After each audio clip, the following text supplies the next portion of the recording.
Hello guys! Welcome! Collective reading tayo ngayon. Tingnan natin kung ano yung current energy ng person mo.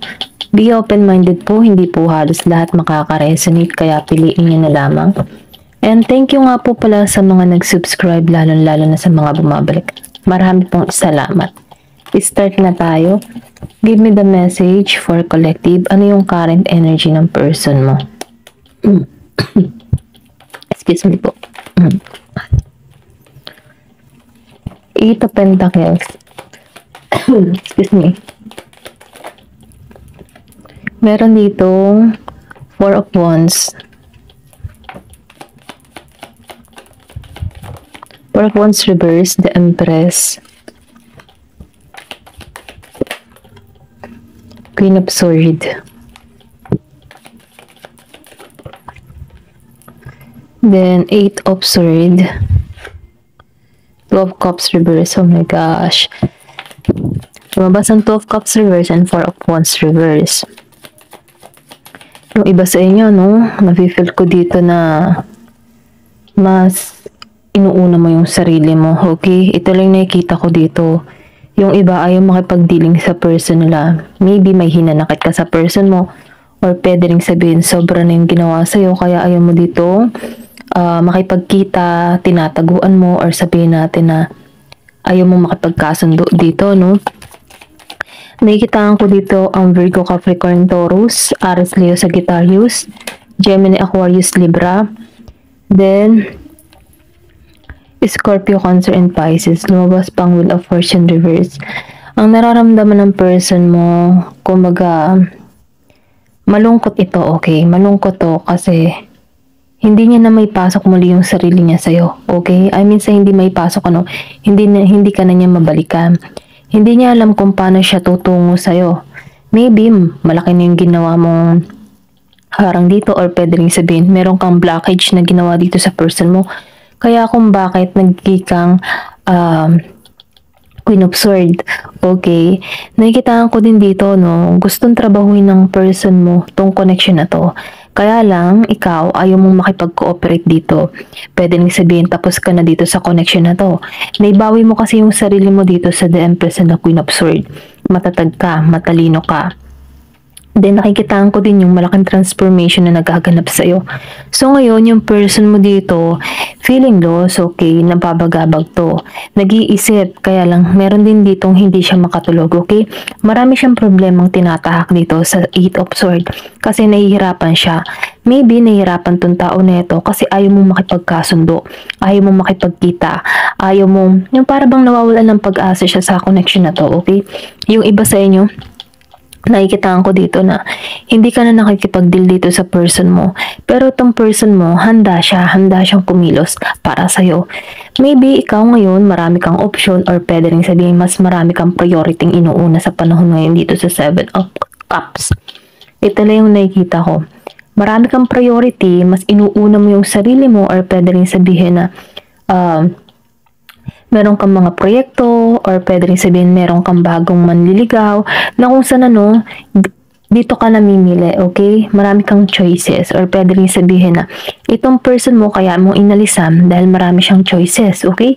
Ito lang yung nakikita ko, vice versa kung ikaw yung maraming choices ngayon or pwede rin sabihin siya yung maraming choices, marami siyang option. So ngayon, nakikitaan ko dito na itong person mo ay hindi nagiging mapalad sa sitwasyon, okay? Kasi nakikitaan ko dito na wala pang pagkikita or pwede rin sabihin wala kang balak makipagkita dito sa tao mo, okay? Ito lang yung nakikita ko. Or pwede rin sabihin siya yung walang balak. Vice versa, no? Kung ikaw yung walang balak makipagkita dito or siya, okay? Ito lang yung nakikita ko. Meron ditong tao na walang balak makipagkita, walang ayaw makipagkasundo. Kasi nahihirapan siya sa sitwasyon or pwede rin sabihin na nabigatan siya sa connection na to, okay?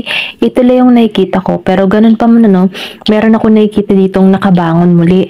Nagiging maayos, nagiging maganda.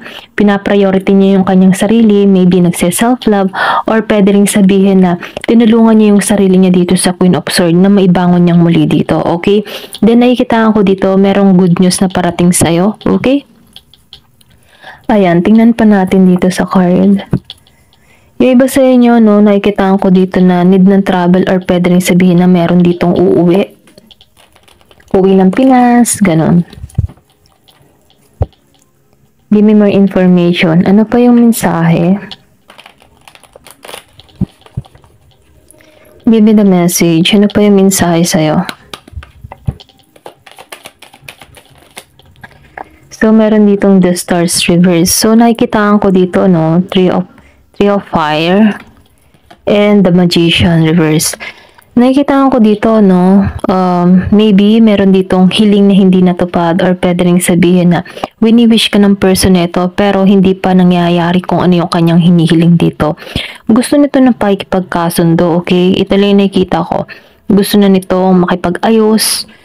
Ito lang yung nafe-feel ko. Pero ganun pa man ano, nakikitaan ko dito na meron ditong humihiling. Hindi pa rin nawawala ng pag-asa dito.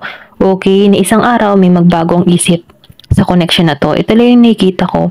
Meron tong hinihiling, meron tong minamanifest. Hindi siya nawawala ng pag-asa dito sa The Magician. Pero ganun pa man ano, meron siyang hiling na hindi natupad sa ngayon pero hindi siya sumusuko dito sa The Magician. Meron siyang hinihiling. Give me more information. Meron ditong the Wheel of Fortune. Tingnan mo, lumabas ang the Wheel of Fortune pareho ng naka-reverse confirmation, ano. So, itong tao na ito, ano, hindi nagiging mapalad sa sitwasyon ngayon, okay? Or pwede rin sabihin, ito yung iniisip mo. Once na makipagbalikan ka sa taong ito, hindi ka mapalad. Or pwede rin sabihin, meron ditong warning, okay? Kung ang person mo ay walang pagbabago, warning na to sa iyo, okay, sa the Wheel of Fortune, na hindi magiging mapalad tong connection na to. Kasi walang pang pagbabago. Pwedeng sabihin mag-sacrifice ka uli dito, or pwede rin sabihin maulit muli yung nangyari sa inyo before. Kasi lumabas ang the Wheel of Fortune reverse. Hindi naging mapalad yung sitwasyon or connection. So, sinasabihan ka dito, kung nahihirapan ka na dito at gusto mo na talaga tong alisan at ayaw mo makikonnect dito sa tao na ito, i-let go mo na, okay? Ito lang yung nakikita ko. Give me more information. So, 5 of Earth. So, sinasabihan ka dito, no, ginagabayan ka pa rin ng anghel mo kahit sugatan ka na, or pwede rin sabihin na naranasan mo to before sa piling ng tao na ito, na pwedeng betrayal, nahirapan ka, maraming problema, pero ganun pa man ano, hindi ka sinusukuan ng anghel mo, ginagabayan ka pa rin kahit marami kang pagsubok na kinakaharap dito. Kumbaga no, binibigyan ka dito ng lakas ng loob na huwag kang susuko, okay? Give me more information. Meron ditong judgment. So, nafe-feel ko dito no, na maybe ikaw ay tinik advantage ng tao na ito. Ito lang nakikita ko, may pagka-inosente ka. Pero ganun pa man ano, nakikitaan ko dito na may pagkalito or pwede rin sabihin na babagabag itong tao mo dito. So ngayon, yung judgment para sa tao na ito, ipagpasuggest mo na lamang kasi nakikitaan ko dito na merong magaganap dito sa tao na ito kung ano yung ginawa sa'yo. Kaya mainam ano, ipanalangin mo na lamang tong tao na ito, okay? Or kung gusto mo talagang makawala na dito sa tao na ito, i-pray mo na lang din yung sarili mo na mawala yung nararamdaman mo. Huwag mong, huwag kang ditong mananalangin ng masama sa person mo. Hayaan mo na lang yung process, okay? Ito lang yung mensahe sa'yo. Kung ginawan ka man ng hindi maganda, ipagpasuggest mo na lamang, okay? Ito lang yung nakikita ko. Kasi itong tao na ito, hindi siya nagiging mapayapa sa ngayon. Kalaban niya na kasi mismo dito yung sarili niya, okay? Kung yung tipo bang nagsisisi siya, gusto niya nang bumalik sa'yo, pero hindi siya makabalik-balik sa'yo dahil nandito ka sa Queen of Swords. So ngayon, ang mangyayari dito, ang kalaban niya yung sarili niyang emotion, okay? Yun yung judgment sa kanya. Lumabas to, no? Gusto nitong kumawala. So, 9 of Air. Kalaban niya, yung sinabi ko kanina, kalaban niya yung sarili niya, nagsisisi siya, naka-stuck siya. Yun yung kanyang pinaka-karma yung kanyang sarili. Okay? So, may naman kapag halimbawa, ginawan ka ng hindi maganda, tapos sobrang sakit talagang ginawa or pwedeng paulit-ulit na ginawa dito sa iyo, then natauhan ka.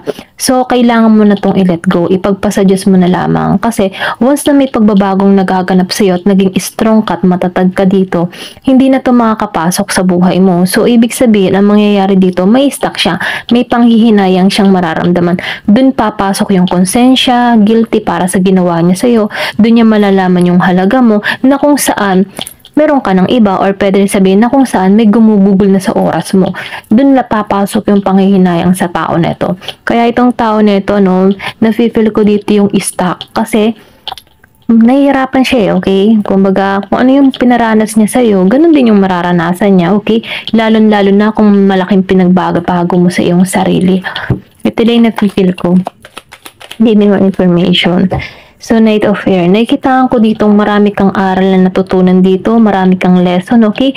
Na kung saan nagpapatuloy ka sa buhay. Kung makikita mo sa mga aral na tinatahak mo dito, meron ka ditong anghel na sumusubaybay sa'yo, na nagbibigay ng pag-asa sa'yo. Siya yung nagtuturo sa'yo kung paano mo aalisan itong mga bagay na ito, or pwede rin sabihin, fighting spirit mo, na nag-udyok na alisan mo na to, kailangan na ng pagbabago. Dahil marami ka nang natutunan sa connection na ito, may paglago na nagaganap sa'yo, at dahil dito na nakatungo ka sa ibang direksyon na merong pag-asa. Ito lang yung nakikita ko dito. Ayan. Tingnan pa natin dito kung ano yung maipapayo sa'yo or kung ano pa yung lalabas sa'yo.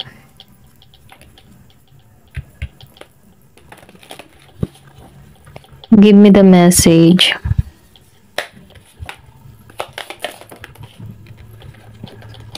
So, meron ka ditong house. Nafe-feel ko dito, no? Meron ditong patungo sa bahay mo. Ito lang yung nakikita ko. Pwede rin yung past person mo, no? Gentleman. Or pwede rin sabihin bago. Meron ka new person na nagkakaroon ng interest sa'yo. Na kung sana, no? Magalang na tao. Yung iba sa inyo makakapagpatayo ng bahay. Gentleman. O dalawang tao. Yung patungo sa'yo. Isang bata at isang old. Okay? Ito lang yung nakikita ko.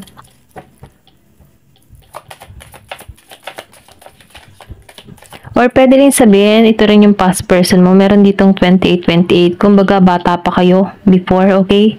Na kung saan nagkaroon kayo dito ng hindi pa kayo pagkasundo. Ngayon, nakikitaan ko dito yung paglago sa tao neto. Siyempre, depende sa iyo kung tatanggapin mo pa rin tong tao neto. Ikaw yung makakita kung meron pagbabago para rito. Okay? Give me more information.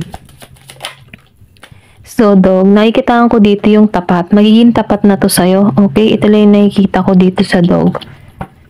Or pwede rin sabihin, itong patungo sa'yo, merong alagang aso. Okay? Isa rin tong sign. Meron kasing bahay dito. I think meron ditong pupunta sa bahay mo. Or pwede rin sabihin, nagbabalak kang bumili ng bahay. Give me more information. Ano pa yung mensahe? Lumabas to. So, meron dito the sun. The sun. So, nakikita ko dito, na meron ditong good luck na parating sa'yo, okay? Meron ditong masaya, or pwede rin sabihin na meron ditong paglipat ng lugar. Yung iba sa inyo, may paglipat ng lugar, may pag-relocate sa iba. So, nakikita ko dito, meron ditong hiwalayan. Dito sa mais. Meron dito hindi naging masaya, or pwede rin sabihin na nawala na yung pag-asa sa connection na to, okay, dito sa demise. Pero nakikitaan ko dito, na mahalaga ka sa tao na ito, okay? Meron ditong nagkahiwalay, pero mahalaga ka sa tao na ito. Meron ditong year of the rat, year of the dog. Then, meron ditong ship. So, nakikita ko dito, meron talagang patungo sa'yo, no? Ito lang yung nakikita ko. Meron ditong person na mahilig mag-travel. Kung ikaw man yung mahilig mag-travel, tutungo ka sa person mo. Or pwede rin sabihin, meron ka ditong kadiling na seaman, or pwede rin mahilig mag-travel, or pwede rin sabihin foreigner, okay? Kasi merong ship. Talagang pupunta sa bahay mo. Ito lang yung nakikita ko. Kumbaga itong tao nito, gusto nitong maging maayos. Maayos yung pagtungo sa'yo. Kung meron ka man ditong person na mahilig mag-travel, or pwede rin meron siyang trabaho na papunta-punta sa ibang lugar, or pwede rin naman na nasa ibang bansa. Okay, ito lang yung nakikita ko. Yan. Ayan, hanggang dito na lamang po. Thank you for watching and love and peace.